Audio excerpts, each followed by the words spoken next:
چنانچہ ایک صاحب اپنا واقعہ سنانے لگے کہ میں بہت شرارتی تھا اور گھر والوں کو میں نے تنگ کیا ہوا تھا۔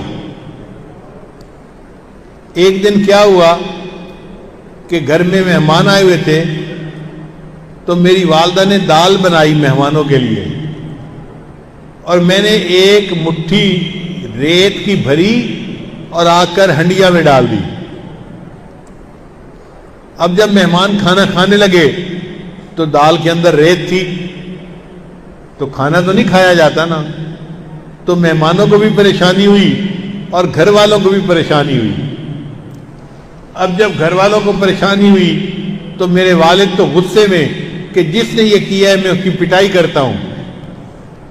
کہنے لگے کہ میری والدہ کو پتہ چلا، تو میری والدہ نے پتہ کیا کہ یہ کام کیا کس نے ہے، تو ماں کو بچوں کا پتہ ہوتا ہے، اس نے کہا کہ فلاں نے کیا ہوگا۔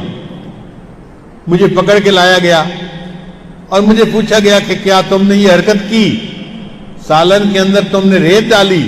تو امی کے سامنے میں نے اقرار کر لیا، ہاں امی یہ شرارت میں نے کی تھی۔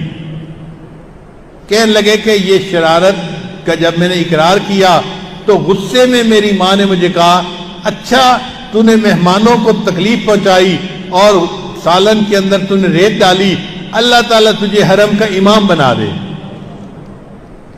تو وہ کہتے ہیں کہ اللہ نے میری ماں کی دعا کو قبول کر لیا اور آج اللہ نے مجھے دونوں حرم کا امام بنا دیا۔ یہ واقعہ کس کا تھا؟ قاری سدیس کا تھا جو حرم کے امام ہیں۔ انہوں نے اپنی زندگی کا واقعہ سنایا کہ میں نے یہ حرکت کی تھی، میری والدہ نے مجھے بد دعا دینے کی بجائے دعا دی تھی، بیٹا اللہ تجھے حرم کا امام بنا دے، اور آج میری ماں کی دعا قبول ہوئی اور اللہ نے مجھے حرم کا امام بنا دیا۔